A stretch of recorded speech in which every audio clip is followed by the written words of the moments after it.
A blind knight that uses echolocation, viewing the dark, treacherous world through sound.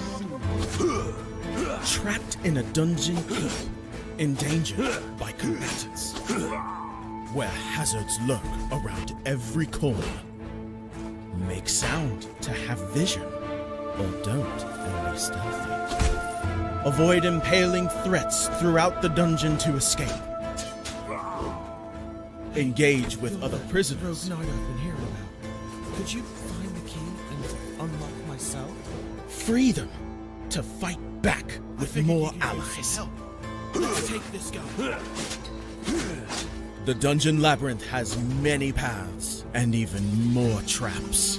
Struggle through the darkness to find your freedom.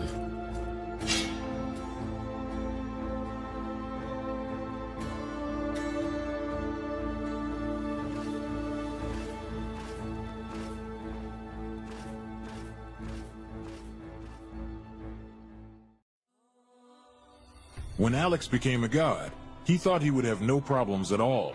Until... he landed in the Divine Dimension and was tasked with protecting the entire multiverse. Am I connected to every single Alex Ambrose that ever existed? Alex could travel across dimensions, defying the laws of time and space, to help other Alexes throughout the multiverse. But then everything changed. No! Aw! I have to go back and save them.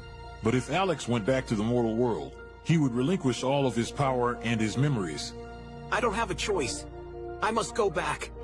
When Alex returned back to Earth, he goes back to being your average business tycoon millionaire, unaware that the people he cared most about are in danger. Someone help me! Yvonne, what happened? I was attacked by a monster. Alex? What's going on? Get away from him! He is my boyfriend! Who attacked Yvonne in the forest? What will Debbie do next? Who will Alex choose between the two women? Will Alex ever remember who he was before traveling into a different multiverse? To hear what happens next and whether Alex can stop the deranged monster before he strikes again, listen to the original audio drama, Insta Millionaire Returns, only on Pocket FM. Download the app now and find out.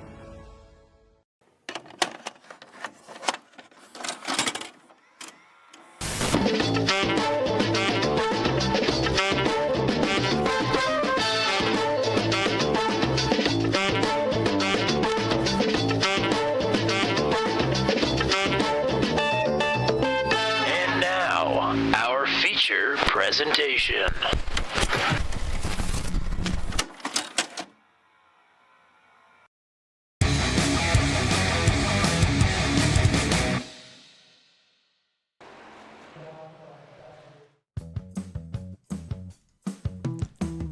Welcome one and all to the Tricky Triangle. It is the Max v CNC Home Designs Truck Series penultimate round of the regular season here at the 2.5 mile 3-turn. I like to make the argument it's a 6-turn, a triangle, but nobody wants to jump on board with that. Either way, we're here in the Poconos in Pennsylvania. Beautiful track, beautiful facility, and it is host to 60 laps here this evening for round number 14 of the Max v CNC Home Designs Truck Series. Welcome one and all. It's Tommy Cook and Joshua Motichek hanging out with your partner, the Tricky Triangle. They don't get much trickier than this. Yeah, definitely. 3 turns is by far not the normal. So went from quite more than 4 to a little bit less than 4 back-to-back weeks. So it's going to be interesting for sure. Definitely going to be interesting. Let's take a look at the point standings. You'll see some folks in green here. Now, the inside scoop, and we'll let these people make these announcements on their own time, but some of these drivers on this graphic, and some of them that are in green, will not be chase racing. However, this is the chase layout as of now, and there are certainly some drivers around that cut line that don't want to have to rely on people dropping out from inside the top 12 in the points. But a lot of these drivers in green breathing a little bit easier after last week at Lime Rock. Yeah, definitely. Dakota Floyd with a great podium last week, extending that lead I mean, he's shown what he is made of week in, week out, no matter where we are. So it's going to be interesting to see how the rest of your usual Max V contenders can hang with him. Certainly is. Justin Michael missed last week at Lime Rock Park. It didn't matter anyway. He is in the green, and he is in the starting lineup once again here tonight. And, in fact, he's on provisional pole. He has a win here on the channel in Truck 200 at the Tricky Triangle. This is only the second time that Max V has been to Pocono. They were there last summer. It was a pretty caution-filled race. We've seen caution-free Pocono races before on the channel. Last summer we had 8 before Charlie Widener was able to snag the victory there. So it is kind of a mixed bag here at Pocono, always is. It is a big, fast track, the longest straightaway of any quote-unquote oval track that NASCAR visits. Of course, this is not an oval. This is a triangle with the 3 distinct different corners modeled after. Let's see if I can remember. I believe Trenton, turn 1, Indianapolis, turn 2, and the Milwaukee Mile, turn 3. All different turning radiuses, all different bankings, and 3 different straightaway lengths. Holy cow. Gotta love a good old-fashioned isosceles triangle. That is where we're going to hit the starting lineup here tonight. 60 laps around Pocono. And with the pole, not a surprise, Justin Michael always fast on the big tracks. He will be leading the field to green with Scott Patton on his outside. Road 2, Rod Mitten, great qualifying run. He's great on the fast tracks. Look for him to be a factor here tonight in the 92, starting at third. Matt Sisler in the 93, right to his outside on row number 2. Rob Haynes and Nathan Carroll, great qualifying effort for the 63. He was fast in practice as well. He will start in 6th. Row 4 is Jack Watson, Will Kirk, 2 drivers hovering around that cut line. They need good nights here tonight. Justin Ritchie was very fast in practice as well. He'll line up P9 with Matt Montalbot rounding out your top 10 starters. 2 drivers making their first ever Max V CNC Home Designs Truck Series starts. It is Vince Mitchell on the inside, Joshua Fracker on the outside. They were both quite fast in practice as well. Matt Rodolasso starting in P13. Dakota Floyd way back there in P14. Heath Smith and Zachary Groover on row number 8. It is Charlie Widener, last season's winner here at the Tricky Triangle, back in 17th with Justin Bell to his outside. Chris Urgent, Peyton Bass will round out the top 20. Brad Slagle, sounds like some hardware issues for him, but he is going to soldier through. He starts in 21st with Trent Drum to his outside. Riley Laverne, big top 10 finish last week at Lime Rock. He'll start in 23rd with Brandon Weiss to his outside. Then it is David Rigsby and Chris Braley on row 13. James Lehman and Christopher Howell back for the first time in a long time.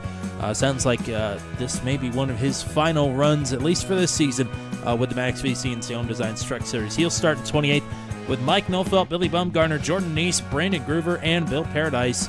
Michael Van and Kyle Kabash. There are a lot of strong names towards the back of this field here as the drivers are getting ready to roll off pit road. Mr. Motichek, what are some of the strategy notes and things to keep in mind as we get ready to go racing here in Pocono? Yeah, so strategy notes. 70% fuel puts the pit window around lap 25. So 60 laps being the full distance with a stage break at the end of lap 15. It kind of breaks up the second half of this race kind of awkwardly. Definitely going to see everyone in at least twice with a lot of fuel saving. So it's going to be interesting to see how pit strategies pan out. 3 extra sets of tires as per usual for Max V here on a Thursday night. No fast repairs, and the incident limits still do stand at a 16x being a drive-through, and 21 is a disqualification. So going to see a lot of people banging off the wall. I know I typically hit it every lap coming off of turn 1, so keep an eye on that happening throughout the course of this race. Lots of Memorial Day schemes out on the track as we get ready to celebrate and hopefully a safe Memorial Day weekend, not just for the drivers that are in the various races on the greatest day in motorsports coming up this Sunday, but all the travelers and all the families that will be going to and fro. And, of course, we thank our veterans and the families of veterans, and appreciate the sacrifices of those who gave all so that we can enjoy this silly little thing that we do here on Thursday night. Some good old-fashioned iRacing. Chasing the stage on lap 15. It's 60 laps to the distance here tonight at Pocono. We're underway. Pretty even off the line. Michael and Patton leading the field. Long run down into turn 1. Long run, the longest in NASCAR. And it is a tricky turn 1, especially with track temperature over 100 degrees. But Justin Michael with the whole shot leads the bunch down the second straightaway towards turn number 2. A lot of shuffling back in this field as we head to turn 2. Turn 2, a very awkward corner to get through side by side. Especially this early, you really don't want to be side by side. I'm sure we'll see a few drivers bang off the wall and bang off of each other there. Sisler jockeying with position. He has the 4th spot. Nathan Carroll wants it. He'll continue to look to the inside here in turn number 3. So the top 2 have separated themselves from the rest of the field. Lap number 1 is officially in the books, and it'll be Justin Michael leading the way. So we are fanning out with this long, wide front straightaway. 3 wide there for just a moment. The 00 Justin Ritchie will move up, or rather will hang on to the 9th spot. Rob Haynes doing a little bit of bump drafting down the front stretch with Nathan Carroll. Get him to the inside of Sisler. Try and make a couple moves happen here. One driver way down the track towards the back of the field. Not 100% sure who that is. I think it's Riley Laverne. Heads towards the front. Said Jordan Neese jump to the pits. That's never a good thing. We're going to break in the action and we'll see what that is all about. But behind Rob Haynes, they are going at it here. We got Michelle Kirk and Marilyn Beck cheering on Will here in truck number 9. As they are door-to-door for 6th. That is Nathan Carroll there on the inside. And Kirk will have that spot. He's already up 2. Biggest mover right now is Justin Bell, up 3 spots to 15th. Yeah, lots of moving further back in this field. Keeping an eye here on Dakota Floyd, up 1. Going for 2 now. Again, he's on easy street. He is through. He's currently the points leader right now. As for the lead, Scott Patton making the move there in turn number 2. Muscles underneath Justin Michael, and man on point is Scott Patton. And Ron Mitten is here as well. Caution is out. I see a couple of drivers slow. Kyle Kabash is one. Bill Paradise. Brandon Weiss slow there as well. Didn't see an outright crash. It certainly seems like that may have been where this issue started, as we're under caution here for the first time at Pocono. So we'll find Bill Paradise and see, even if it starts in front of him, and it certainly does. Go back to Riley Laverne. Does he see anything? Oh, yes, that is Brandon Weiss. We'll take the far chase here. That is James Lehman. Oh, very interesting. Could not tell if that was net code or maybe some kind of aero-sensitive unloading there for the 65 with James Lehman. I mean, he is right there. You can attest a little bit different situation, but you had plenty of people packing the dirty air on your spoiler at Bristol on Tuesday night. And when this truck decides it's going to go, you're going to be hard-pressed to try and save it. Either way, when he gets back up the hill, James Lehman is there, and that will send the 65 truck around. Yeah, aero is it's been a very, very big factor here, I feel, recently. Last calendar year, it didn't feel like it was all too helpful or too much of a hindrance. But I mean, this year so far, I mean, you get just a little bit off the nose or even off the door on a fast track like this, and the car kind of does its own thing. So you can see it a little bit better there from the cockpit of James Lehman. He's a little loose. And then Lehman tries to take that run up high, and Weiss will move up the track, and that will send him around. Really I mean, this is certainly an aero-dependent track, but that certainly could have been a lot worse. Great heads-up maneuvering there to get through without any further incident. Weiss will get his damage fixed. Mike Milfelt and Michael Van also on pit road. That'll be a good break for Jordan Nace. We'll try and go back and find why he had to tow to the pits. But he is moving around to get back onto the lead lap here. As, yeah, he just tows back to the pits, I guess. We'll try it again. And backing up, he doesn't...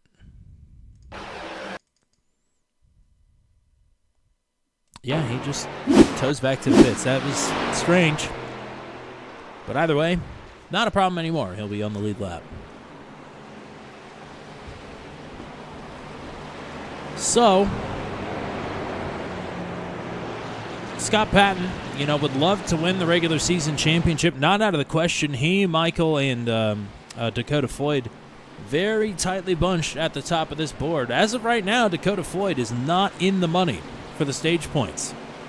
We'll be racing inside of 10 to go to the stage. So this is crunch time here for Patton. Yeah, Floyd, usually seeing him being a little bit later stint driver. Curious to see how quickly he can make ground to catch the tail of the points here. You certainly are right. Him and Justin Michael very alike in that matter, where they take it easy for the beginning of the stint. I'd say the big factor here tonight, this is probably one of the worst qualifying efforts we've seen from Floyd in a number of weeks, really, since he started vying for the points lead through the season here. So he's had to put in a little bit more work just to get up to be outside of the points. And the work is not done yet. Yeah, definitely not. I was speaking personally with Luke Peterson after Bristol Tuesday night, and there's just some tracks that you're good at, and I feel like every driver just has that one track that is just the bane of their existence, that anytime they show up, it's always a struggle. I know I definitely have those tracks, so well, let's hear I could list a whole page worth. I would say Pocono is definitely one of mine. I am not good here, and I'm not good at the Nashville Superspeedway. I also am not good at Nashville Superspeedway. Just doesn't jive with my driving style, I guess. Those two in Charlotte, for whatever reason, always get my goat. So I'm not sure what the deal is. But Pocono especially, I think I've only ever had one good race here in any league. So hats off to the people that can run here well, because I am not one of those people. Yeah, I had one race here with Venom last season and got to see Mr. Austin Holyfield sliding across the line on his roof. Yep. I'm sure Austin and get less than a minute of damage from it. Gotta love that. I'll give you an idea of just how long this front straightaway is if you're not familiar. As we should probably shout out the Motichek gang hanging out with us as well. Shouted out the Will Kirk gang. We're riding here with Matt Monsabalt. Why don't we go up a road to Will Kirk? Yeah, that outside line spaced out just to Michael gonna come up.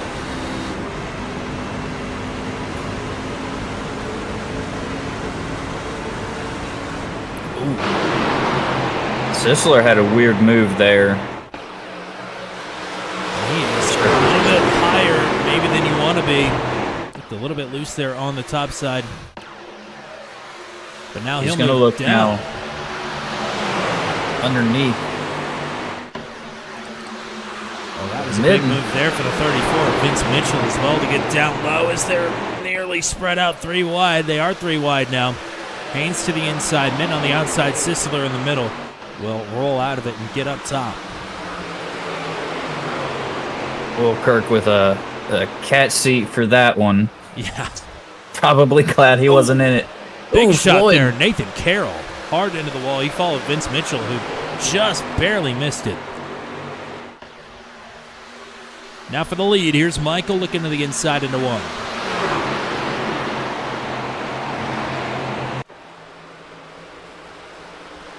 Neck and neck off the corner. Patton gonna have a little bit more of a run. But I don't think it'll be enough to get clear by turn 2.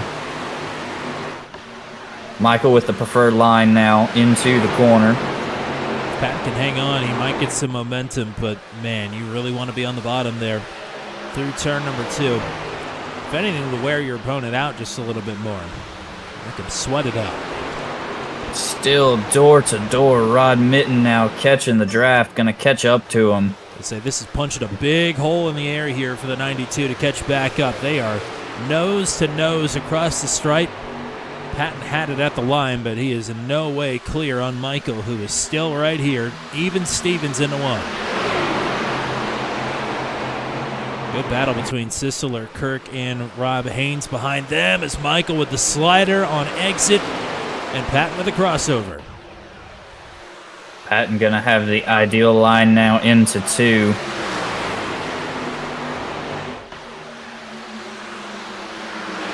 how much space Michael leaves Scott Patton there. And Patton will have enough. Just barely. And now here's Mitten Here with a run. comes Mitten.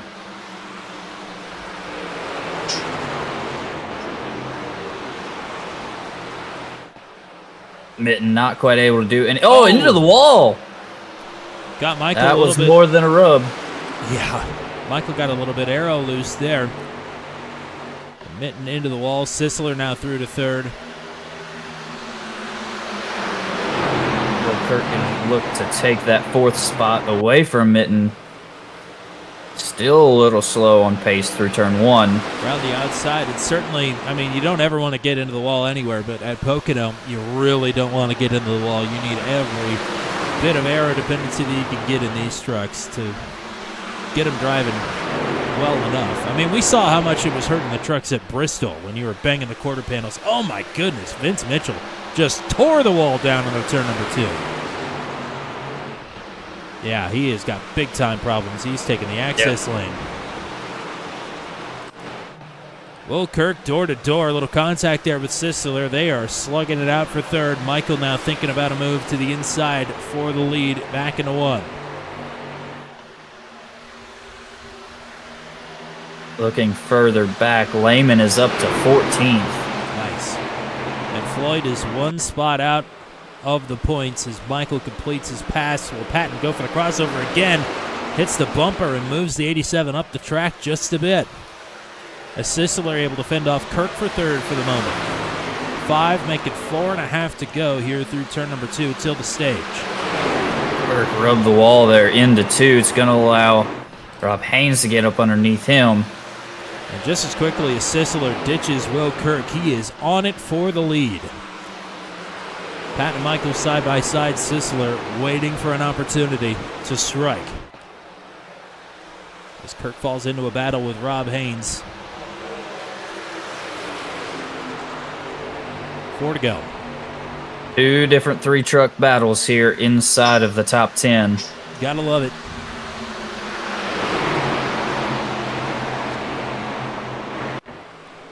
Talk about Lehman, the big mover.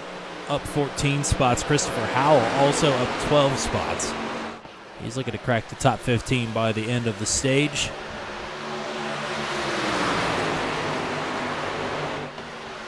Not even half a truck length between the top 2, and Sisseler not too far behind there in third. Kirk is putting the power down to try and catch up here.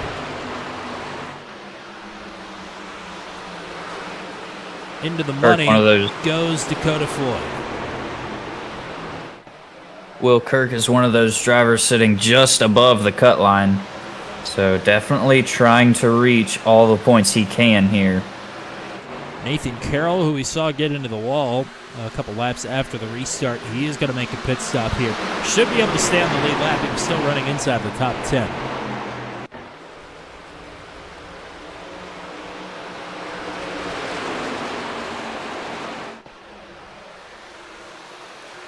If we get green flag pit stops later in this race, don't be surprised to see a litany of speeding penalties. The commitment line is a lot closer to the track than people think it is, as Patton makes a move back to the inside, going for the lead once more. Lots of side-by-side battling here for the lead. Sisler and Kirk lurking not too far back. Well, Patton and Michael are tripping each other up here, and Sisler had a run, but he hung it out a little bit too wide out of turn number 3. Another pit stop. It's Justin Ritchie. So some strategy plays here at hand. Either that or some big shots to the wall. Yeah, Ritchie was battling with Montembolt just inside the top 10 as well. I'll tell you this much, these drivers are not going to pit. Top 5 nose to tail just about.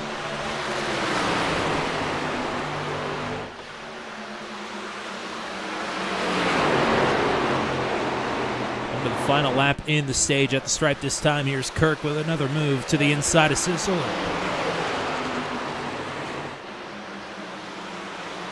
Sisler got a little high through 2.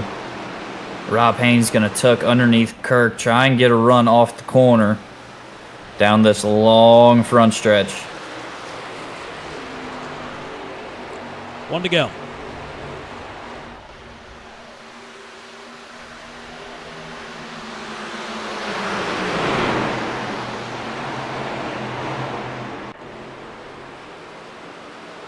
Patton with the lead, and a pretty sizable one. Probably one of the biggest leads we've seen so far tonight. Yeah, only 3/4 of a second, but that is enough.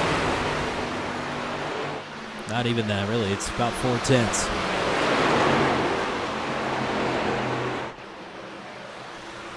Sisler almost tags the wall there. He is pushing Hanging hard. it out for all he's got.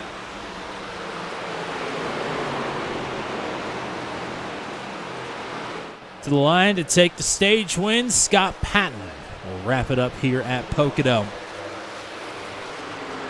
Justin Michael second, Matt Sisler third, Rob Haynes in fourth. It is Will Kirk in fifth, Matt Montembolt sixth. I missed somebody. Rob Mitten sixth, Matt Montembolt seventh, Jack Watson eighth, Dakota Floyd P9, and James Lehman plus 17 to take the final stage point.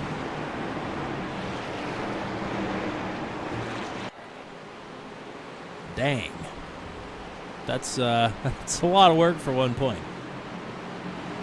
It might be the point that makes the difference, though. It could very well be that. You are correct.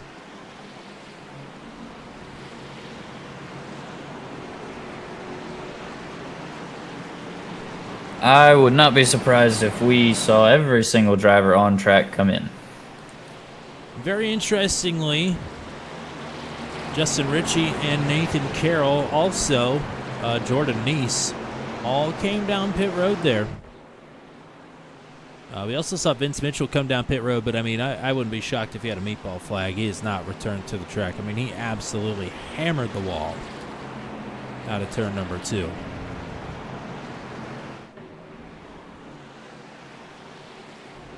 Yeah, so the couple drivers who came in just before the stage caution, they might have come in just to top up and get a set of tires. And then when everyone else comes in, they would have track position at the front of this field. So, I mean, it may just be a solely track position based move. Certainly, Justin Ritchie and Nathan Carroll both had great pace in practice. They were both in the top 10. When they came down pit road, I'm liking it. I'm liking the call. Roll the dice, why not? Neither of them are racing for a spot in the chase. As Scott Patton just slid through his box. So he certainly will not be coming out with the lead here. It's just a question of whether Justin Michael will or not.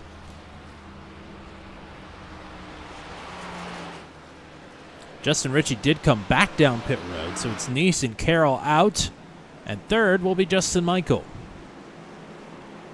Then Rob Haynes, Scott Patton, Matt Sisler, Rod Mitten, Matt Montembolt, Jack Watson, Will Kirk way back to 10th.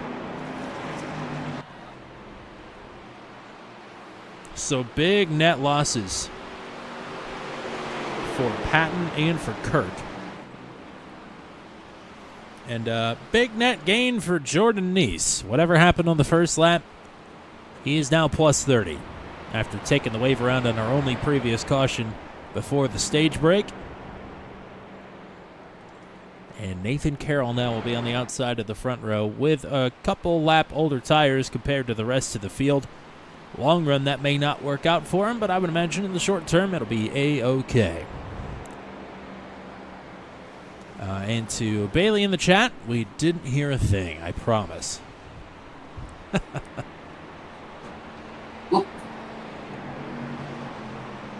So Will Kirk, looking back at it, also slid through his box. Okay. And having to reverse. That'll do it. That'll do it every time. I know it all too well. That is no fun. A little bit of shaking up here inside the top 10. Certainly is.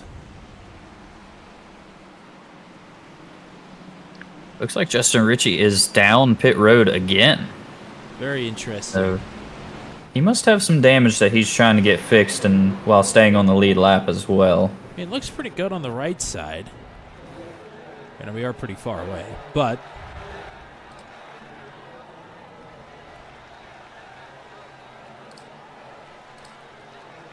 could also just be going. I mean, we don't really know how close we are to this fuel number.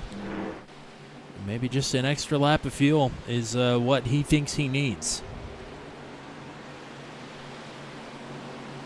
Well, we know Nathan Carroll was fast in practice. He'll line up on the outside of this front row, but the control of the field will belong to Jordan Neese, who, if he did not have bad luck this season, he would not have had any luck at all. But fortune has smiled upon the 12 truck up to this point. He was the lucky dog on the first caution. Now, with a strategy call, he's put himself at the front of the field. Justin Michael, now Rob Haynes on row 2. He was a big net gainer on the pit cycle. Scott Patton back to 5th. Matt Sisler to his outside. Ron Mitten, Matt Montalbalt, Jack Watts, and Will Kirk will be the rest of the top 10. Very well could go caution-free to the end, but a reminder, we had 8 cautions here last season.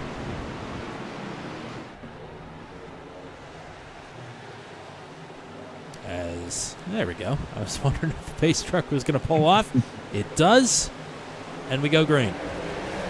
Ace with a good start. Carroll holding up that outside line. Carroll straight to the top. Michael is going for the lead already. Haynes will join him on the bottom of the track. Patton, Mitten, and Kirk down low. As Haynes up the track and will slide in just in front of Nathan Carroll there. Michael back on point. Patton side by side with Montalbalt for 6th. Oh, we're 3 wide. Oh boy, Jack Watts hangs on to it. I don't know how. And he's still 3 wide. Goodness gracious. Oh, Patton up the track. Got Sisler awfully loose. Yeah, Watts was battling around the top 10. He's just dropped back to 16th, but at least he's got somewhere to get in line. Haynes, meanwhile, going for it. Was right on Justin Michael there. Now he is loose. Oh, he's loose. Save it. And he does. He'll lose a ton of momentum down still a fairly long straightaway. As Jordan Neese now will take 2nd. Haynes now with some overheated rear tires will have Nathan Carroll back to his outside. Haynes trying to get tucked up as close as he can to the door of Carroll. Get as much side draft as possible. Patton's got a run. There's a big pocket of air to operate in. Now he'll look to make it 3 wide.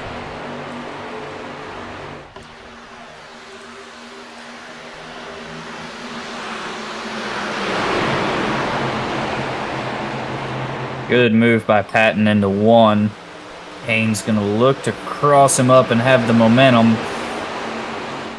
He may send the energy up the line here with Carroll in front.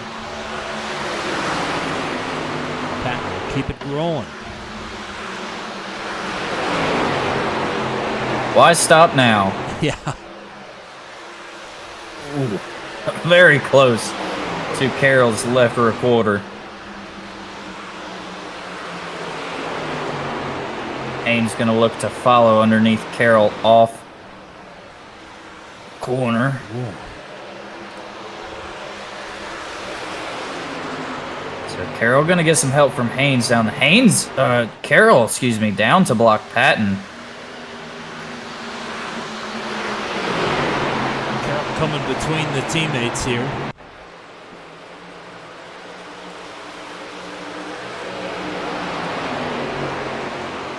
These three battling here is good for the drivers behind them. Montenbolt, Sisler, Mitten, all into the mix now. Mitten going to look underneath Sisler. It's good for Justin Michael as well. He's got about an 0.8 of a second gap back to Jordan Neese, who himself is pretty well separated from everybody else, at least for now.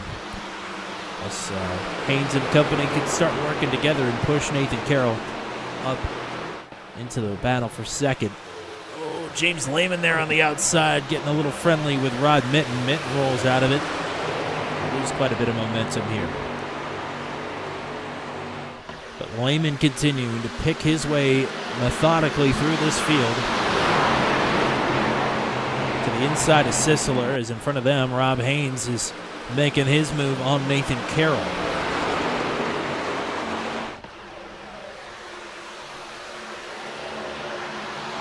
He's going to tuck back in line. Not the run he wanted. Haynes has had great pace here tonight so far.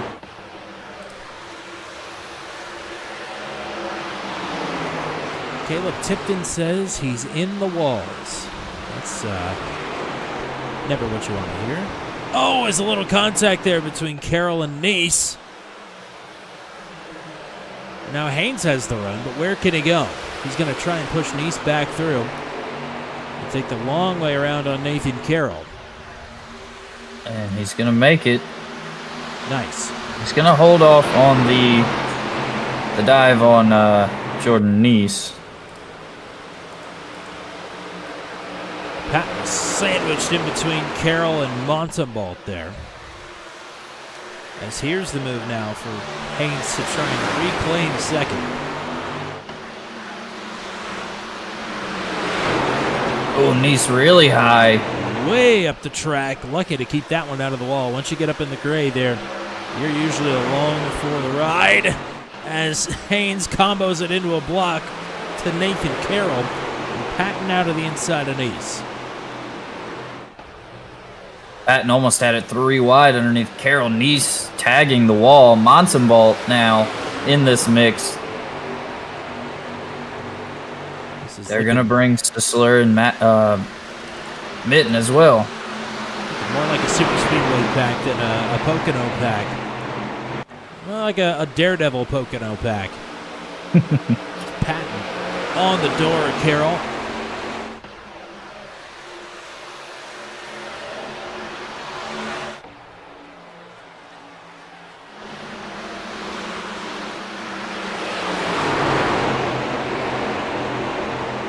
Neese again real high, going to be 3 wide off the corner.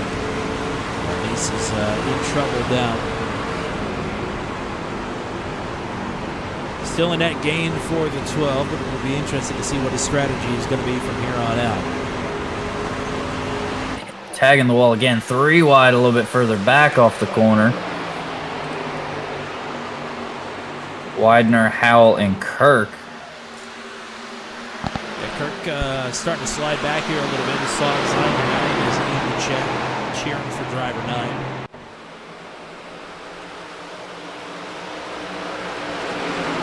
Carroll a little kiss on the wall there, battling with Montenbolt.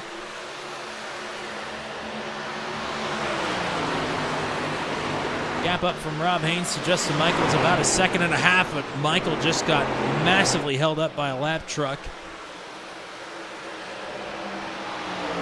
Brandon Weiss. And that sent it from a 2.5 seconds to a second. So maybe hope yet for Haynes and Patton and everybody else to catch up.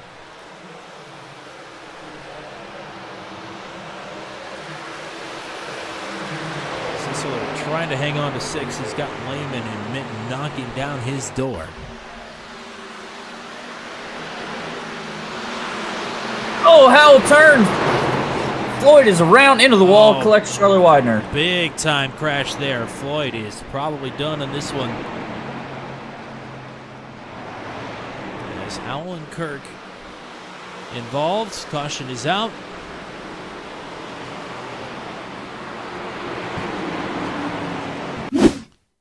And it's already in progress here. Caution number 3 on the night. The far chase cam and back it up just a bit.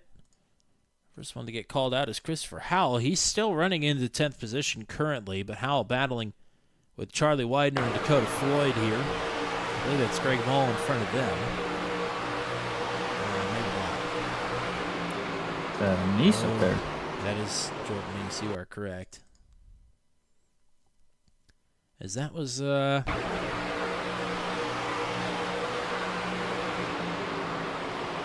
just a slight turn in there from Floyd. It looked like maybe anticipating Christopher Howell to be a little bit lower on the track. I mean, that was pretty innocent contact there. So now we'll go to Charlie. If I can find him on the running order here. It'd be so much easier if I could just click one truck back. He's literally right there.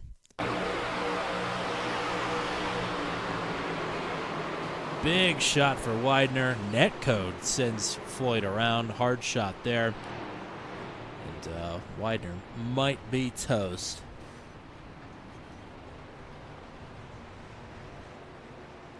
That was no bueno. And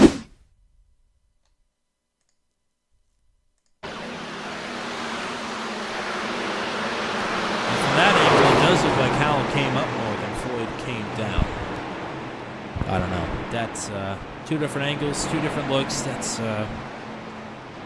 seems to me a classic racing incident. Floyd may have some life in him still, but that truck is not going to quite be as competitive as it was, missing the back bumper cover. Well, let's put the strategy in an interesting spot here. Caution coming out on lap 27. It looks like we've got some stayers, we've got some goers. Is Patton rear-ending Rob Haynes there on the entry to pit road. Interestingly enough, Nathan Carroll is staying out again. Justin Mike Milfelt staying out. Everybody else is in. Except for Justin Ritchie, who is also going to stay out. Some interesting choices here.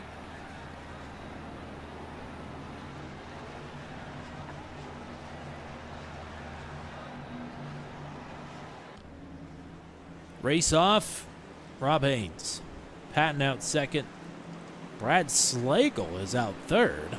We have not said his name all tonight. Maybe a 2-tire stop for the 052. Sisler, Lehman, Trent Drum is out in 10th.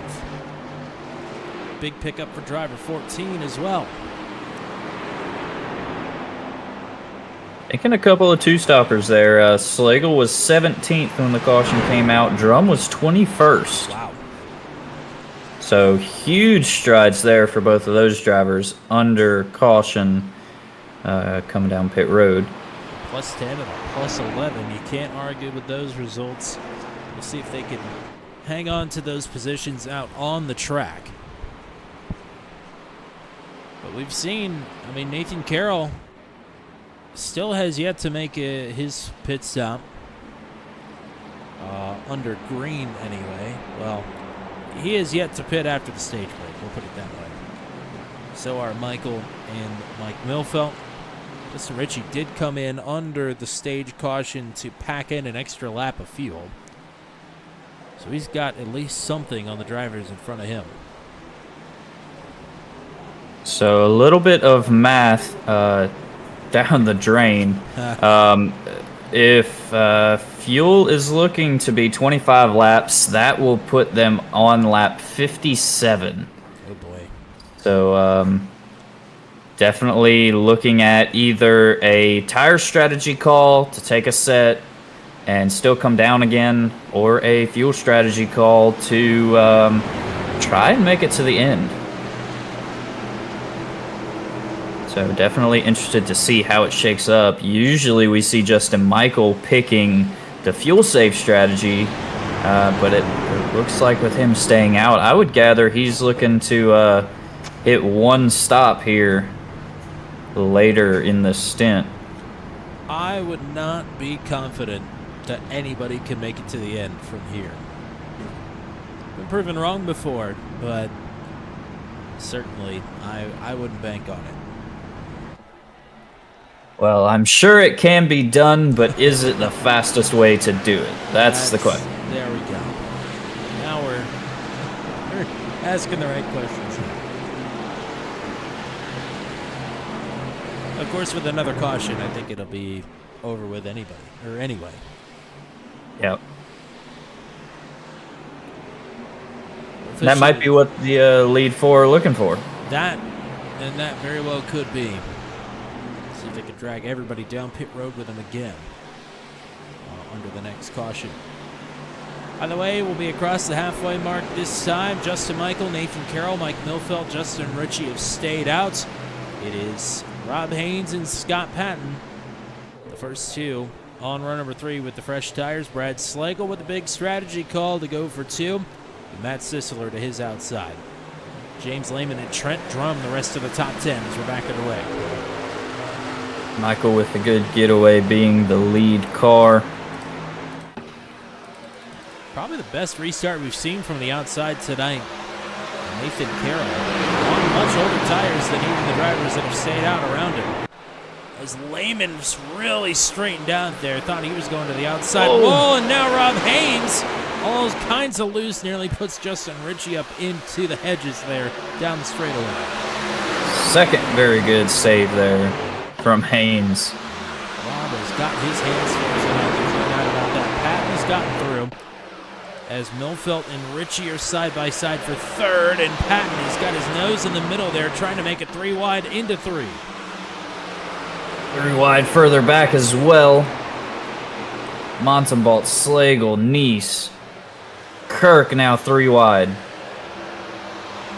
can really fan out here on this straightaway. I thought Justin Ritchie was in big-time trouble there, way on the outside. Thought he was going to lose all the momentum. Not only did he not lose the momentum, he is still in third, for now anyway, as Milfeld and Sisler hanging on each other's quarter panels here. Pat not going to get clear for third just yet. Haynes trying to push that along. Now he'll take it as Haynes and Ritchie nearly coming together there.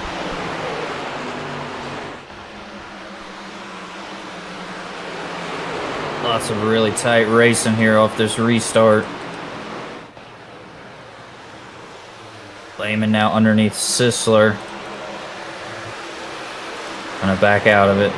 3 wide further back. Milfeld has gone backwards here pretty quickly. Mason, Kirk, Powell all right here together. As Ritchie also moving backwards here. Scott Patton is up to second on Nathan Carroll. Oh!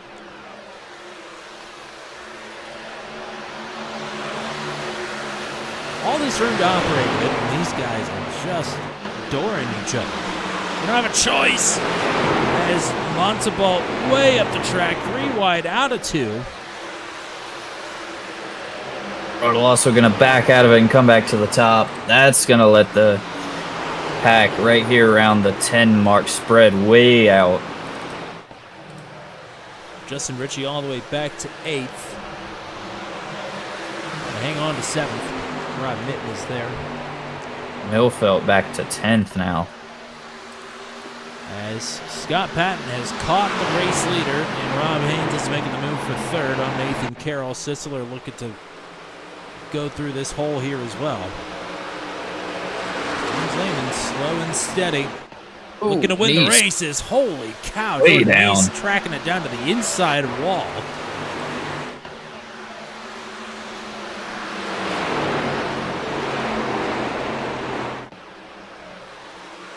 Sisler through on Carroll. Lehman gonna look underneath.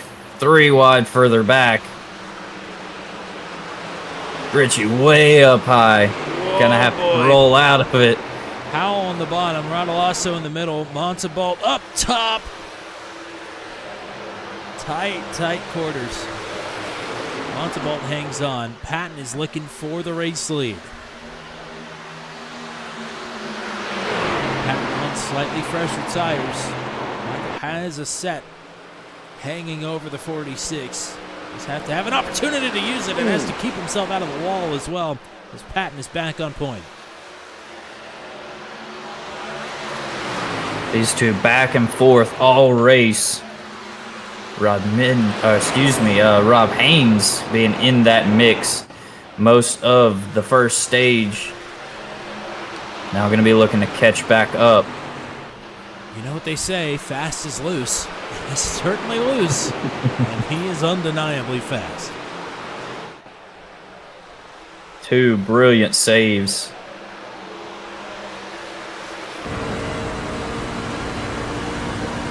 Lane still on the climb.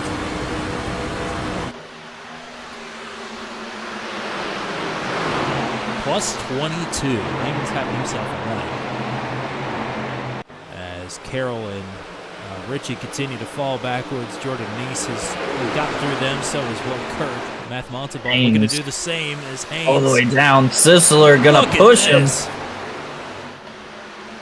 4 under a blanket into turn number 2. Haynes to second, Sisler to third, Lehman looking for fourth. It's about a 4-spot swing for Justin Michael with 25 to go. 87 might be in a bit of a predicament here. So Michael looking at 20 laps on the tires this time.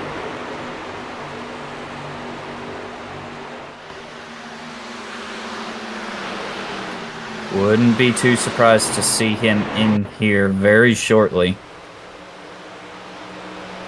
Because if you continue to lose time to the leader, there's no guarantee that you'll stay on the lead lap, even if everybody else is going to come down one more time during this race. You know, if caution were to come out at some point, you do not want to be trapped a lap down. That will throw a wrench into your whole plan, even if you do get the wave around or the lucky dog. Yep, either way you will have trucks to deal with.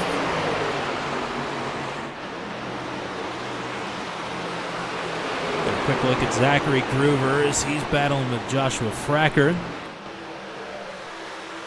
Missed Brandon Groover's chat until the post-race last week. So shout out to Brandon if you're watching. Lehman working over Sisler here for third. And it's been a breakout season for driver 93. We'd love to see him get another couple of podiums here before we get into the postseason. Postseason that he is certainly going to be a part of already. He's got it clinched. Excited to see what he can do. And Lehman has done nice work to get up to this point, but his run is stalled out just a bit. Patton sitting at about a half a second lead or so over Haynes. That lead is continuing to grow. Nathan Carroll is down pit road, and remember, he has stayed out for the last few cautions. Hit a couple laps before the stage caution and not been back down since. So I would imagine Justin Michael, if he were gone for the fuel number, he could be in at any time in the next 10 laps or so before he would have to come down pit road. Yeah, Michael under fire from Mitten down into turn 2. Will Kirk right there behind them. Yeah, Michael just continuing to slide here. Decent recovery for Kirk so far after sliding through his box under the stage caution. Thought he was headed the wrong direction. So, on this long green flag run, he has started to pick him back up.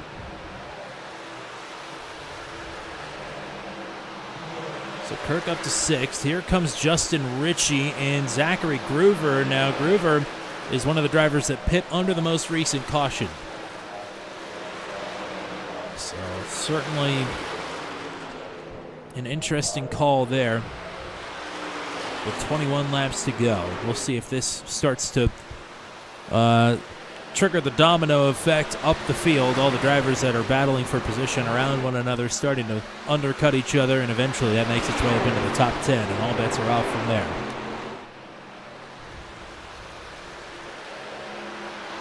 Certainly a 1 second lead now for Scott Patton. He is on easy street as long as he doesn't get caught out. Haynes with a couple truck lengths back to Sisler, who has freed himself of James Lehman for the time being. So everybody in the top 10 is still on the track. Here is Mike Milfelt, who again stayed out under the most recent caution. So that is everybody except for Justin Michael, who stayed out. Justin Ritchie coming out a lap down right in front of Mitten.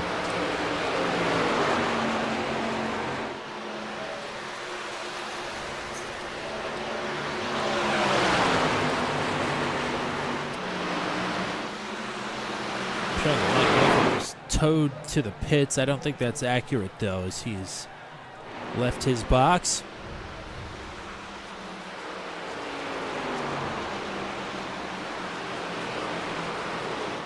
Caution is out. What has happened? Peyton Bass, I'm showing with a caution, or with a spin rather, and there he is, slow on the bottom of the track. Well, boy, does that change everything. Caution number 4, and that could not have come at a better time for Justin Michael. I would imagine was getting a little itchy on the trigger finger there to head down pit road. Now he won't have to. Under green anyway. So here we go. That is Heath Smith, and he turns Bass right into the lap of Chris Surgeon, who is another one of those drivers that is right on the cut line. We missed a little bit of what happened before this. Looks like some tight quarter action there. It's Jack Watts in front of them. Oh, Bass off the wall. Smith trying to take a run down low. Just the line's getting crossed up there, so that is 2 big shots for Peyton Bass. And some damage certainly for Heath Smith and Chris Surgeon to contend with as well. But that is what puts us under caution number 4 as the field is bunched back up behind the Chevy Silverado iRacing Pace vehicle.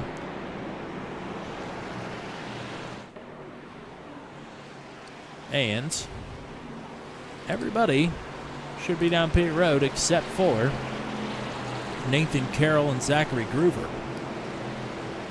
Justin Ritchie also down pit road, but he did not get back out on the lead lap. He'll have to take the lucky dog, so he'll be all the way at the tail of the field. But Carroll and Groover should be good to go.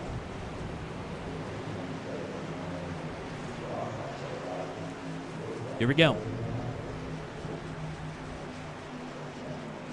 This certainly is not going to decide the race, but, you know, if you don't execute here, you might be in trouble.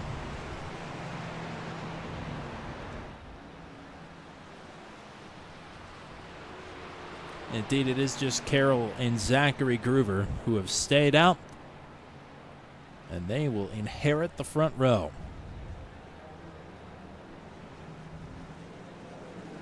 Race off. Patton, Haynes, Sisler, Lehman, Kirk, Mitten, Neese, and Michael. The top 10. Matt Montalbot, 11th. Matt Rodawasso, Joshua Fracker, Christopher Howell, and Heath Smith will be your top 15. Again, accounting for Carroll and Groover, who are still out on the track.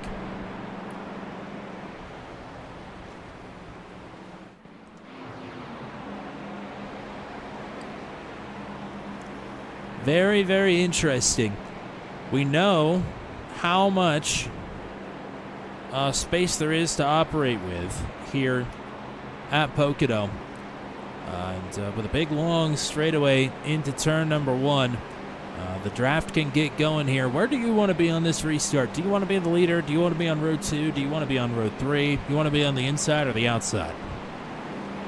Honestly, I feel like for me and my driving style, ideally would be row 2 or 3 and on the inside. Or actually, wherever the leader is, because that lead line is usually the line that gets the best jump. Certainly the leaders, for the most part tonight, have been taking the outside, or the inside rather, and that outside line has struggled a bit off the rip. Oddly enough, it was Nathan Carroll on fairly old tires that has gotten the best restart tonight on the outside. But luckily for him, he does not have to take the outside this time. He'll elect the inside. We'll put Groover on the outside pole for this restart. Groover up 14 from where he took the green. Lehman, though, up 21.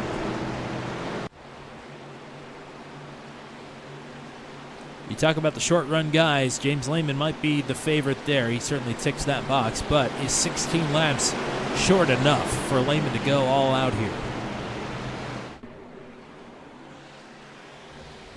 I do believe that the highest mover is still Jordan Neese, 31st to 9th. I think they... yes. Once he actually reclaims the 9th position that he's supposed to be in, he'll be up 22. Lehman up 21. Either way, that's a lot of damn trucks to be passing. But the work is not done yet for both of them. It's been one roller coaster overnight for Jordan Neese. He has been all over the map. That'll be a fun position tracker to look at the end of the race, especially if he finishes towards the front. Yeah, lots of shuffling.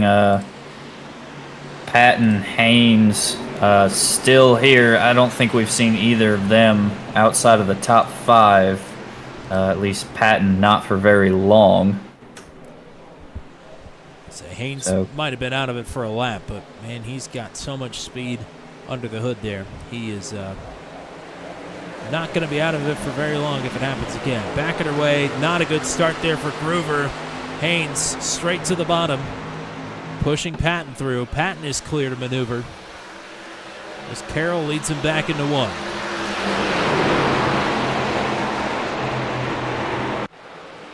Haynes sliding, Haynes. but Groover was there. Keeps Such it out of the wall, lots but of they hard stack up contact. behind. No wrecking, no Wide. caution. Sisler Oh, blocking Michael all the way wide. down. Goodness gracious. 4 wide is not going to work into the tunnel turn. Sisler into Kirk. They're bouncing off one another. I don't know how they made it through. Justin Michael out of that gets up to 5th somehow. As Carroll's still leading Patton and Haynes. Goodness gracious. 15 to go at the stripe. Justin Michael said, I need to go, and he did. Yeah, he definitely got on his horse there. No two ways about it.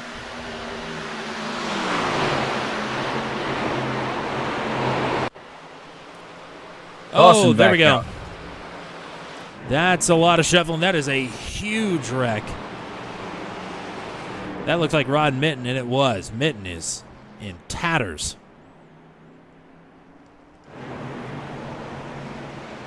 Well, we can't shout out Brandon Groover for watching because he is racing. Somehow I missed him in the starting lineup.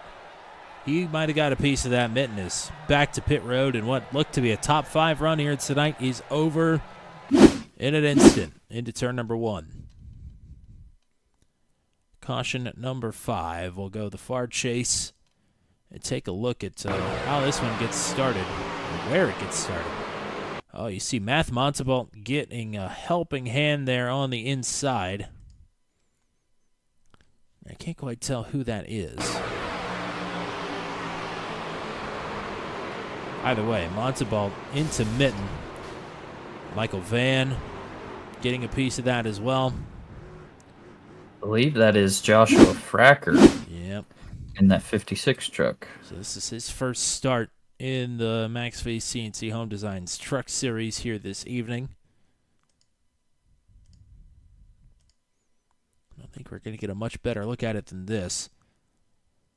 But Montalban, I mean, Fracker is there. Montalban darts down the track right into him. And that will send Montalban and Mitten hard into the wall. Michael Van is already up into the gray. I mean, not much you could do to try and corral this truck. And he gives Mitten a hard shot there. Van will have some probably terminal right front damage on that number 89 machine. Chris Sargent with another near miss. We're back to caution. I do believe Mitten was one of the trucks who slammed turn one wall the lap before as well. I mean, how they didn't crash before that, I don't know. Because that was a wild, wild restart. I mean, we've got a second here. Why don't we take a look at Justin Michaels' cockpit cam and just watch the madness unfold.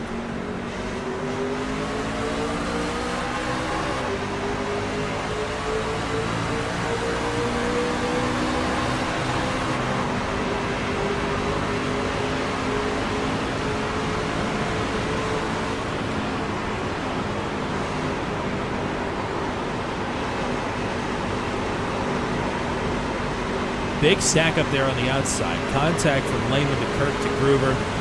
Sisler going to throw the block. I mean, he is on the paint there on the inside. This is Michael sending it in the low middle, 4 wide, into the tunnel turn. And he picks up 3 spots.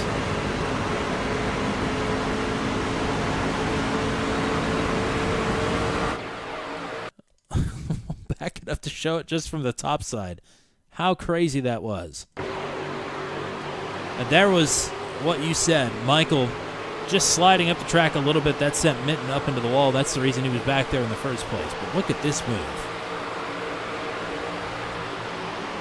Yeah, Sisler and Kirk didn't want any part of that. Unfortunately, they both rolled out of it at the same time and found each other's door. So really, this will be a gain of 5 spots. No, well, that's only 4. I can't count. But either way, big-time moves there. Through all that, Nathan Carroll is still the race leader.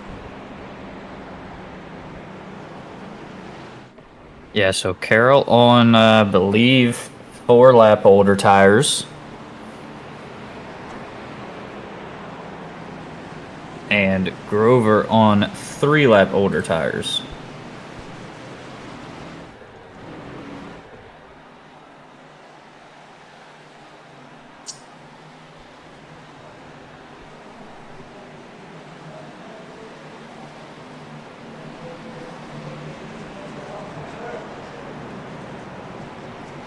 And the intensity is only going to ramp up from there.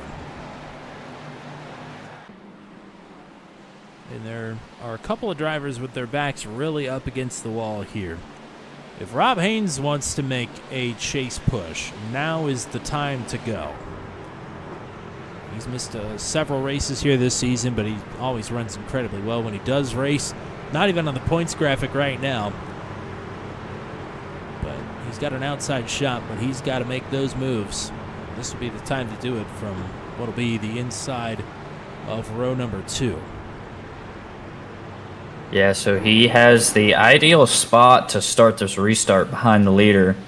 Patton being beside the leader typically gets the slower restart. Marginally fresher tires.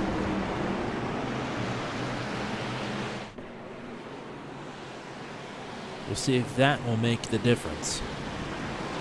Very well may not. And Patton also having the fastest lap of the race, so could just be outright speed that can get him out in front by the time this first lap of the restart is over.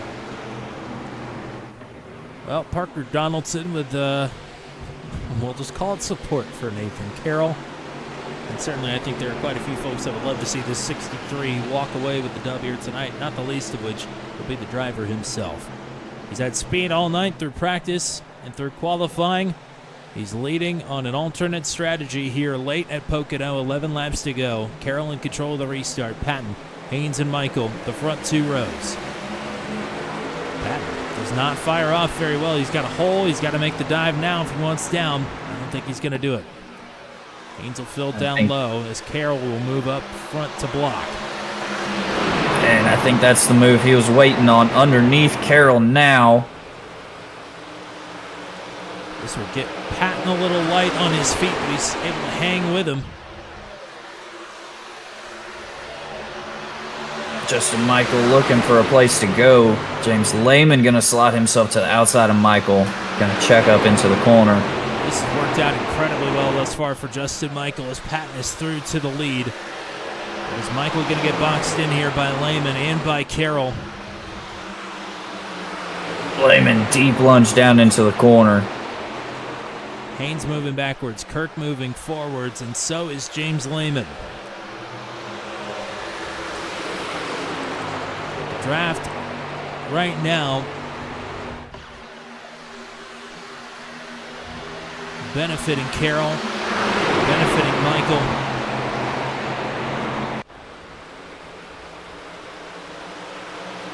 Oh, Haynes, a little bit of a bobble. Kirk in the wall. Kirk into the wall.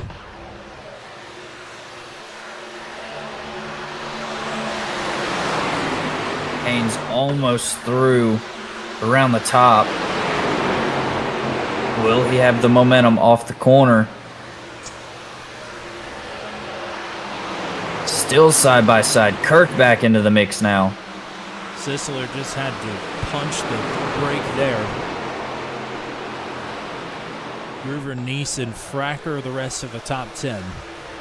Rob Minton hanging out in the chat with us. It'll certainly be very interesting next week at Michigan for the regular season finale.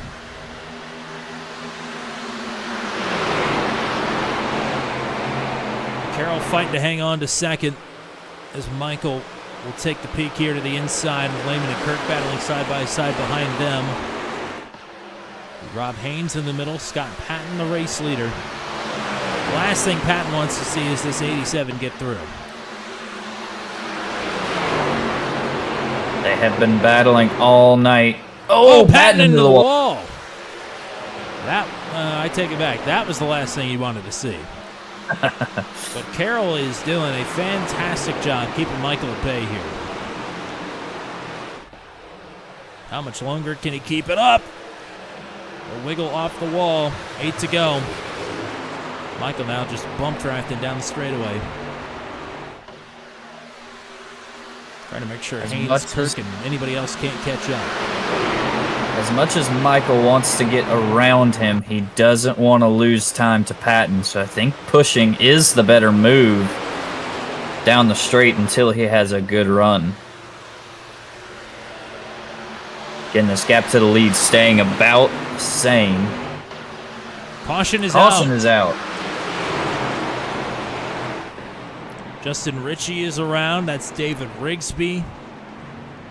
I think it's maybe just those two. Either way, this is going to set us up for about a 5-lap shootout here at Pocono. Caution at number 6. And now what do these leaders do? Do they even have a set of tires left? We'll have to find out here in just a moment. 3 wide. That's Weiss on the inside, but Ritchie and Rigsby are door to door, and then Weiss up the track into the 00. That's going to send Ritchie around. Oh, Ritchie almost had it saved there. But one too many speed wobbles there, and he will move back up the track. Oh, big shot there. Back into Weiss. May not have been Weiss in the first place, now that I'm looking at it. Great avoidance was. from Chris Braley.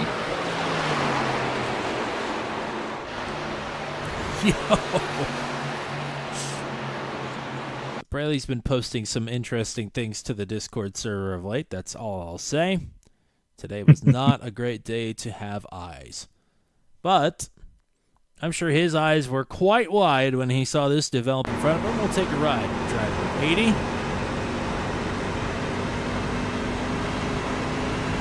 Which almost had that saved, and woo! Oh, boy! Little slalom. Man, oh, man.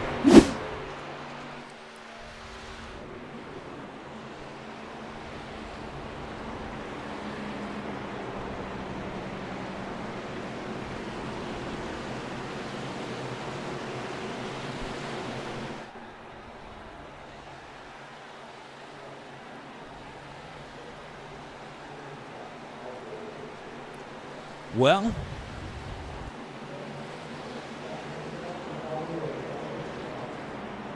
appreciate Danielle Carroll and Lisa Carroll for hanging out with us. As it doesn't look like we have many takers down pit road. Brad Slagle is down pit road, as is Mike Milfelt, and of course Justin Ritchie. But outside of that, everybody is going to stick it out.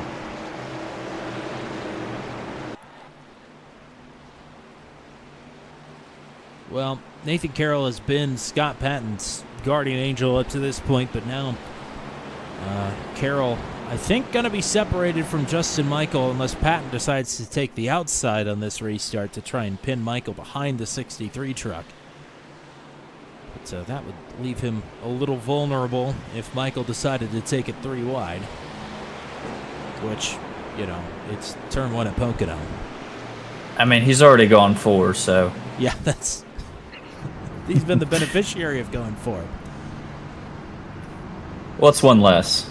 Yeah, especially for the win. That was for 5th, going 4 wide into the tightest turn on the track.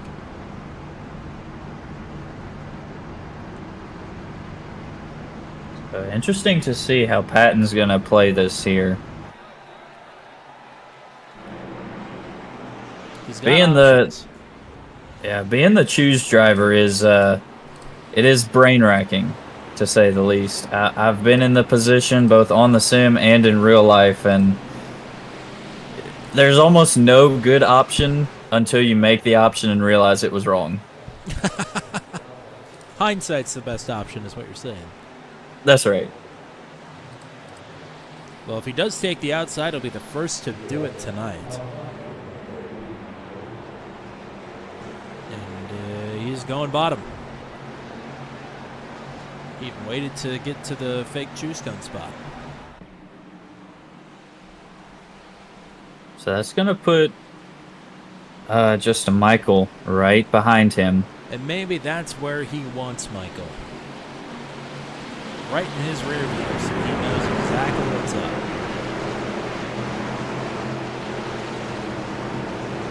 Patton going for his 2nd win of the season. Michael going for his 5th.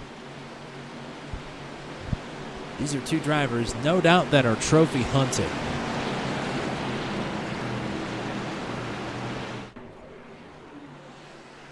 I think it's fair to say Michael's future season plans are up in the air. But we don't have to worry about the future. For the 4-lap shootout for the win here at Pocono, we could just worry about getting to the end of this one. Yeah, I think the last few laps here are going to look a lot like a super speedway race. And if these 2 get to tangling, don't forget Nathan Carroll, Rob Haynes, Will Kirk, Matt Sisler, the rest of the top 6, all could just as easily walk away with this. Certainly the odds-on betting favorites right now are Pat and Michael, but they can get to battling as they often do and take each other out, or at least open the door just enough for somebody else to kick it down. race to the top 10. Lehman, Zachary Gruber, Jordan Neese, Joshua Fracker. 4 laps to go.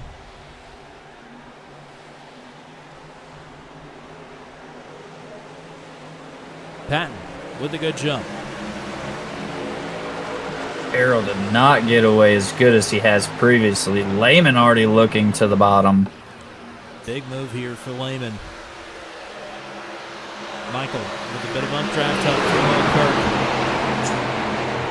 Michael's got the run. Where can he go with it? Oh, Carroll, Lehman, Haynes all into the wall. Oh, Billy Bumgardner sideways. Crashing in the back, and that will certainly be a caution. Yes, it is. Big shots there. Chris Sargent, Mike Milfelt, 2 chase hopefuls, as well as Billy Bumgardner. I mean, that is a lot of the drivers on the right side column of that points graphic that did not need a crash here late in this race. And we are headed to overtime. Rather, Laverne might have got a shot in that one as well. I mean, we saw him fan it out. It's already in progress. We'll back it up just a bit. Oh, man. Bumgardner turned, and just it's on from there. I believe that was Laverne to his outside. I believe you are correct. Yes, indeed. So Laverne just into the outside wall, down into Bumgardner. There's Chris Sargent. Sargent going to get turned by Laverne as well. Mike Milfelt in the mix. Here's David Rigsby again.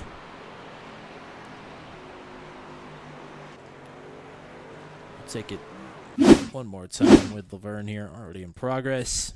We'll back it up. Just a helpless feeling.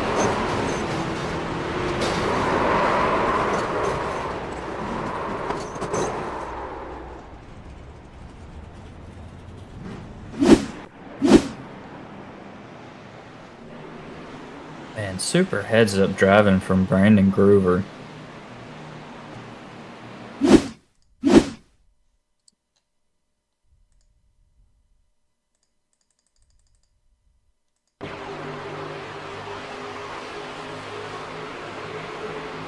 Straight to the bottom of the track and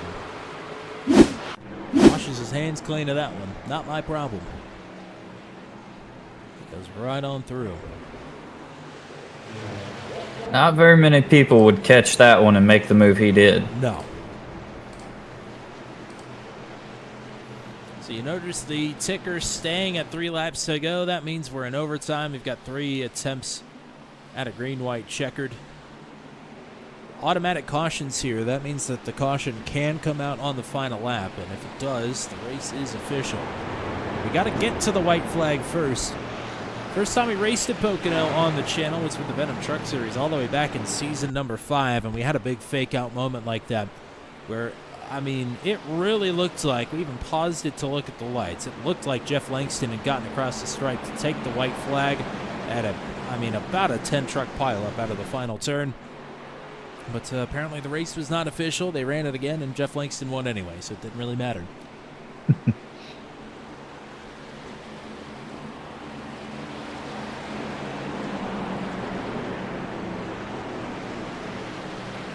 But now, very interestingly, it'll be Patton and Michael on the front row together. Carroll will start on the inside of row number 2, with Kurt to his outside. Lehman making the big move there to the inside, netted him a couple spots. He will now start on the inside of row number 3 with Rob Haynes to his outside. Row 4 will be Matt Sisseler on the inside and Jordan Neese on the outside, and then Zachary Gruber and Joshua Fracker will be on row... Taking the bottom again, that will put Carroll behind him. Taking the bottom again, that will put Carroll behind him, with Justin Michael and Will Kirk being the front 2 on the outside line. Oh, gotta love your internet scaring you. I thought I was disconnected and a goner for sure, but we're back. would have been absolutely no record of the finish of this race if that would have happened. So let's hope it hangs on for at least one green-white checkered opportunity here.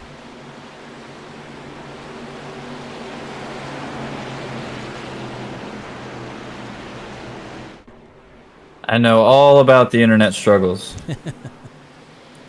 My first race on turn 200 got turned from the front row at Dega because I blinked. That is no fun. Especially missing the finish at Talladega. John Kay picking up that win.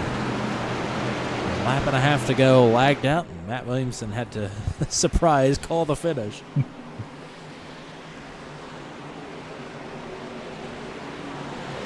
We're done with that bad juju here. 7th restart of the race. Patton and Michael about to put on a clinic up front, but can Carroll, Kirk, Lehman, or Haynes steal it from them?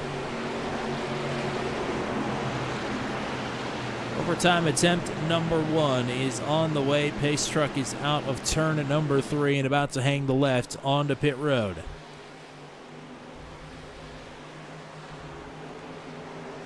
Teammates, trophy hunters, they're going for the win at Pocono. Back underway. Patton with a great start. Kirk pushing Justin Michael on that outside line. Michael is going to have an opportunity here. Patton knows it. He's right up to block.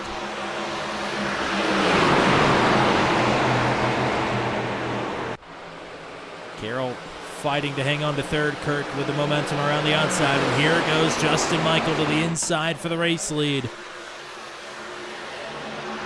Making the move where it counts on the bottom into 2. He's going to get a good run into the corner. Patton going to stray high. Kirk now to the bottom. Michael is clear. Patton is fading. Kirk is looking to take second. We see the white flag. James Lehman now inside of Carroll. 1 to go for Justin Michael. Oh, and Patton and Kirk are together. Patton dooring one another.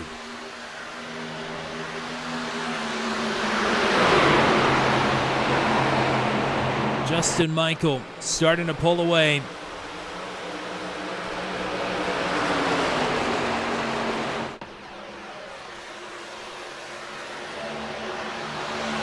Still 2 by 2 for the top 5. Very tight quarters. Kirk with good turn there down low. They'll continue to battle it out here for second. They're 3 wide there for fourth. A little bit of contact from Haynes up to Lehman. But out of turn number 3, Justin Michael, 5th win of the season. Checkers are out, and Michael takes Pocono. Patton in second, Kirk in third. Lehman and Carroll, your top 5.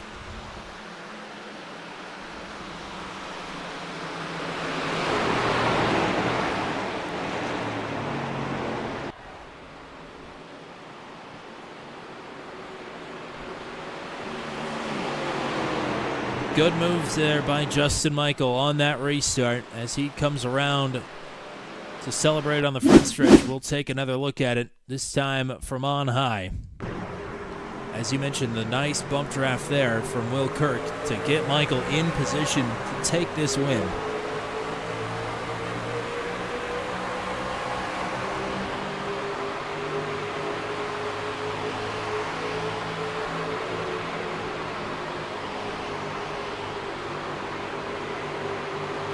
Big run out of turn number 1, and that will set up Michael for the crossover, and from there it is over.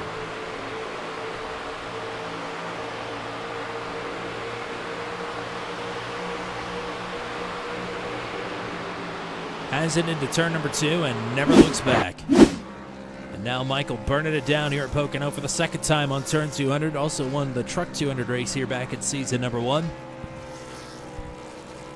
And certainly Pocono was playing some tricks on Justin Michael tonight. But it wasn't tricky enough to keep him out of victory lane.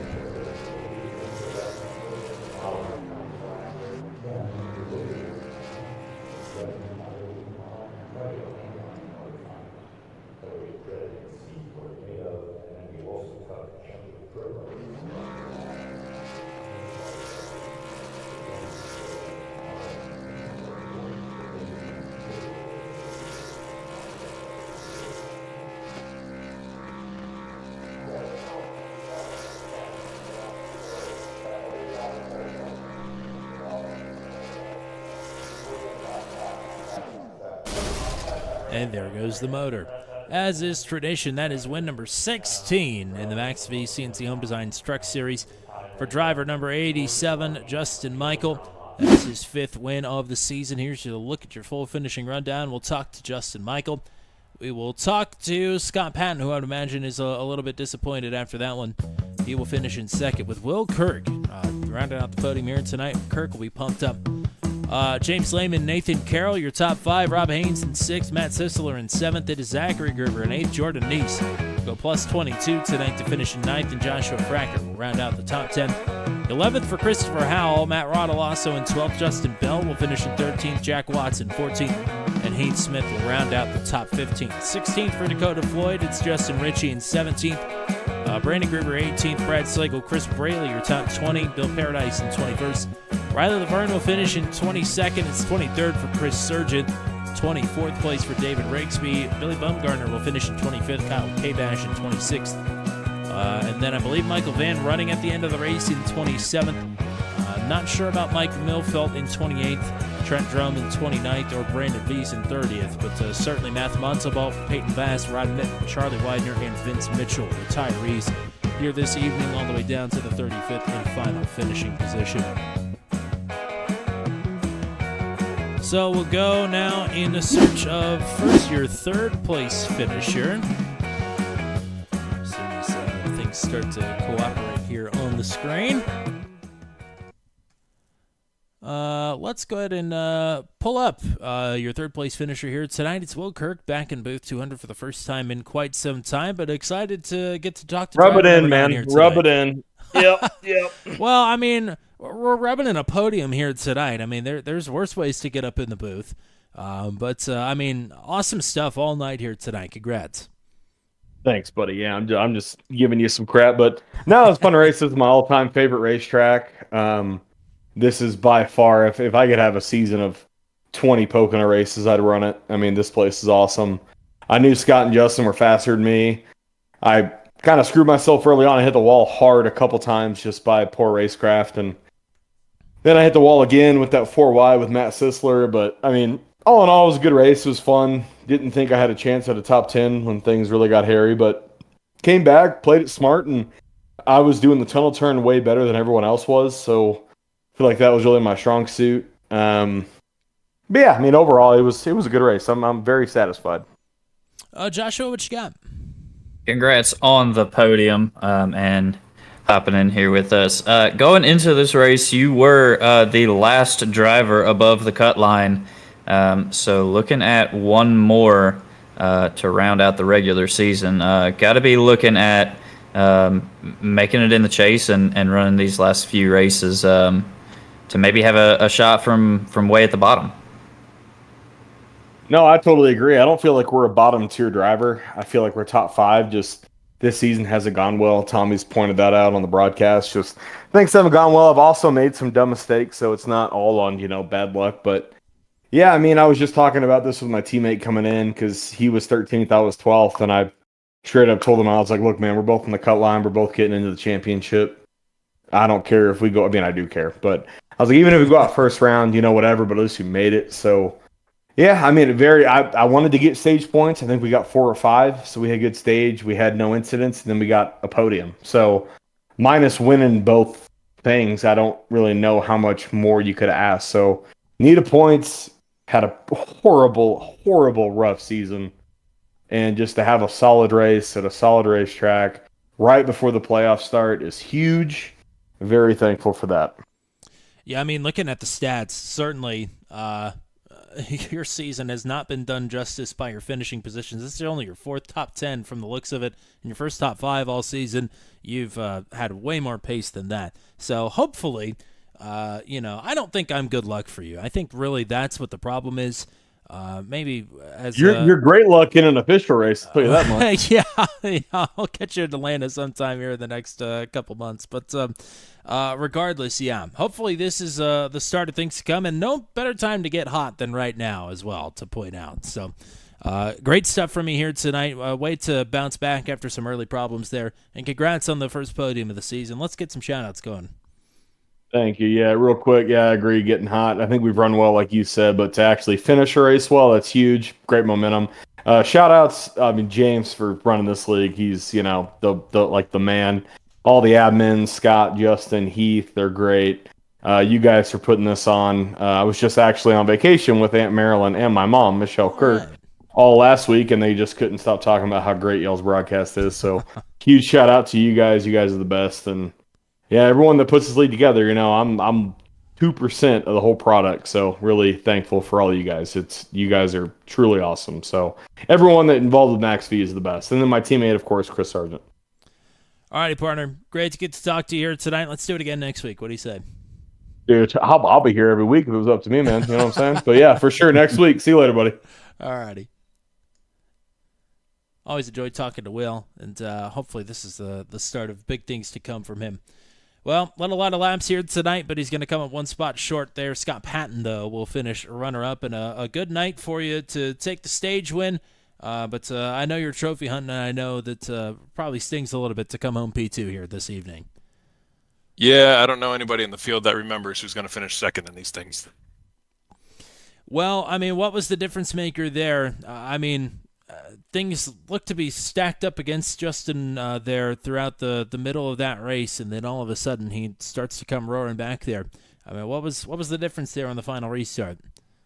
Yeah, I think just track position. Justin Michael kind of doing Justin Michael things where he just controls the race from the start to finish. Even when he's back in position, when he doesn't have the track position, he's able to maneuver, be aggressive when he needs to be. So I think I was just talking to William back there in the room, talking about how he wasn't the fastest truck all night, and I was telling him that I think that's a little bit deceiving because he knows how to push the gas when it counts, and so just because he was back there running laps doesn't mean that he is not the best truck out there. So certainly got the best of us. I'm looking at the replay right now, that turn one on lap 61 on one of those green flag those green white checker finishes there, and I just screwed that up and drifted too high and gave him the bottom. And I think if I just checked up in the middle of one and kind of force him to either let off or make contact with me, it would kill his momentum, and then I could have a shot. So I think that's the one spot that I could have done better at, that I kind of handed it to him. Joshua, what you got?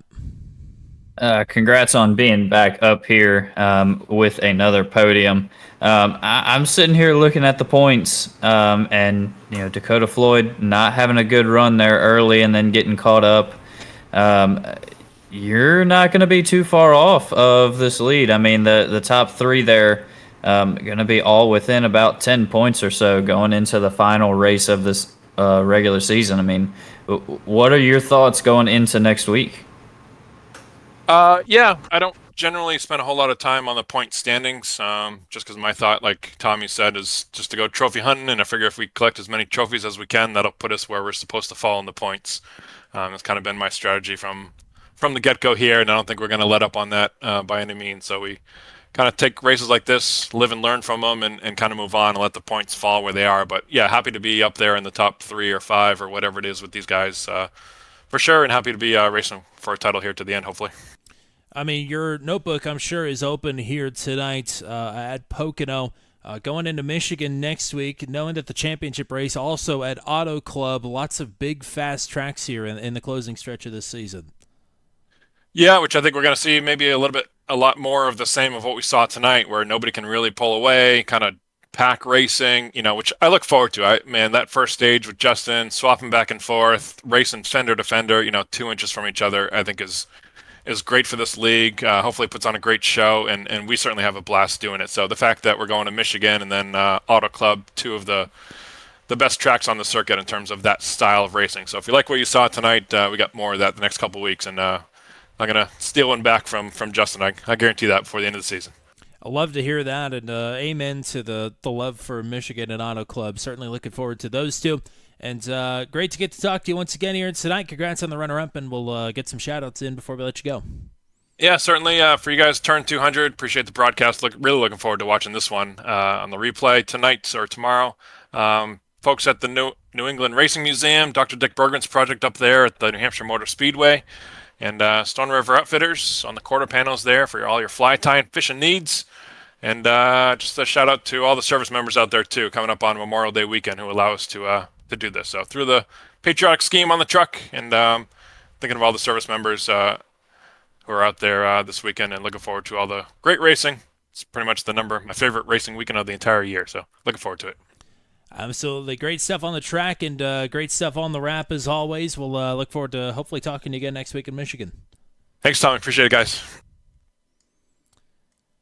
He's a winner for the 16th time now in the CNC Home Designs Truck Series, 5th time this season. We're talking to Justin Michael at the end of the night.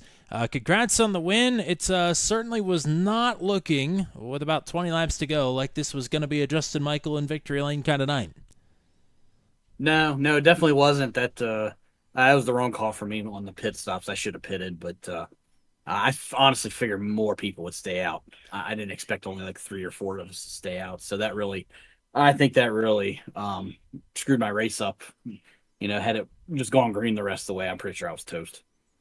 I mean, that caution, when it came out, the other 3 drivers that had stayed out with you under that most recent caution all came down pit road. How close were you to pulling the trigger on making that pit stop? I was literally getting ready to pull into the pits as the caution came out. So, because under green, I wouldn't be able to make it another lap. So I had to baby it around to make sure I had enough gas, but it was fine at that point. But I was really hoping that if that caution would have came out 30 seconds later, that would have been money for me. I'd have been coming out the pits at first. So then you come out still in the top 10. And then decide to pull the trigger on one of the craziest moves I've ever seen, which is up the low middle 4 wide into the tunnel turn, and you pick up 4 spots out of that. I mean, I don't even know how to describe how insane that is. I did it for the TV. Well, I was hoping you guys caught it. Yeah, for sure. I was like, this has to make a highlight reel of the at the end of the year. It has to. I mean, we're certainly flirting with that. That was. I wasn't. I came out of one there, and they all got loose, and I got loose too, but I'm just not as bad. I pulled down on the 93, and I'm like, well, should I? Shouldn't I? So I went to start looking low, and he blocked. I'm like, well, screw it. So I just turned right, and I almost hit Kirk. I went back and watched the replay. It was quarter an inch maybe between us, and I don't know. I just threw it in there, and the harder everybody else did. We've been talking about that since you started interviewing us. Yeah, that's it's on the highlight reel for sure. That was a wild one. But Joshua, what you got for your race winner? Congrats on the win, as always. Yeah, absolutely speechless for that one move alone.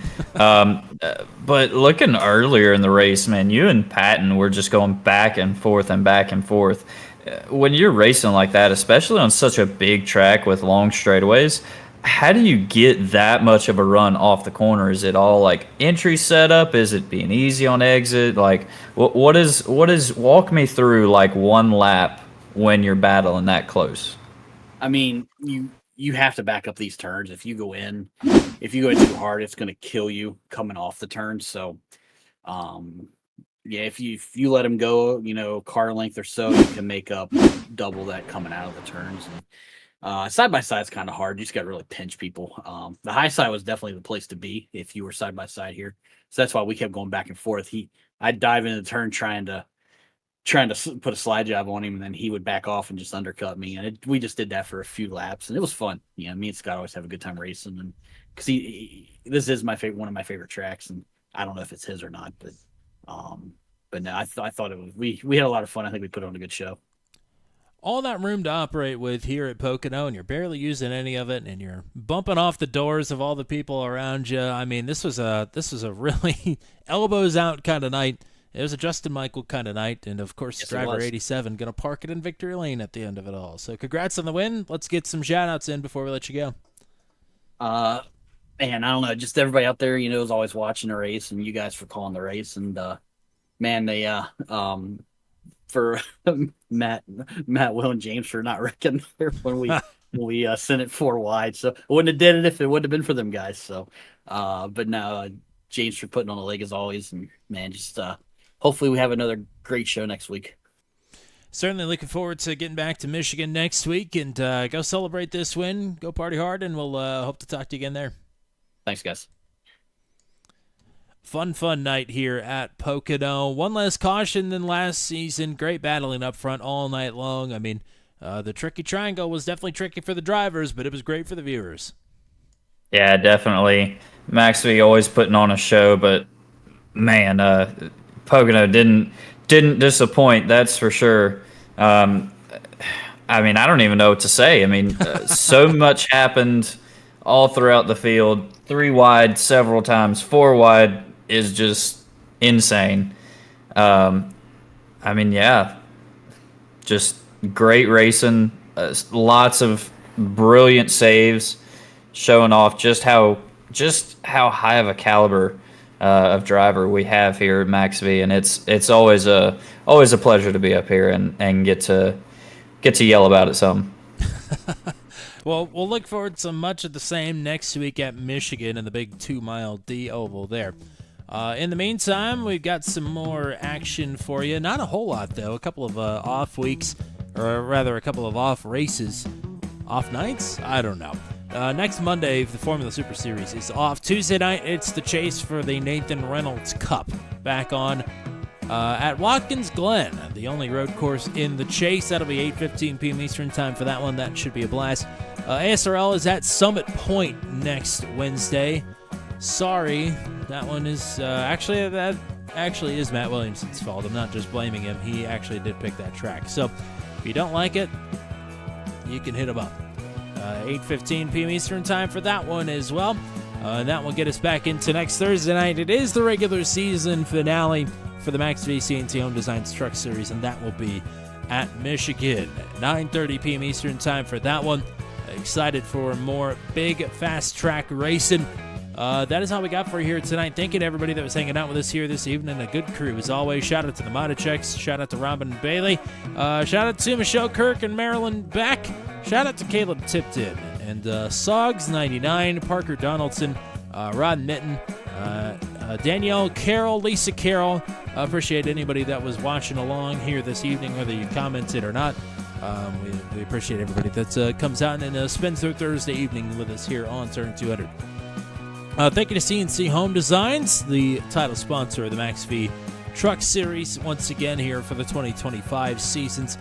Shout out to the admin team. Thank you to the drivers, and shout out to Mr. Joshua Motichek as well. Greatly appreciated. And that's all we got for you here tonight. Until we meet again from the Tricky Triangle, I'm Tommy Cook saying so long, and congratulations to Justin Michael. Yet another victory this season in the MaxV CNC Home Designs Truck Series. Have a good night, everybody.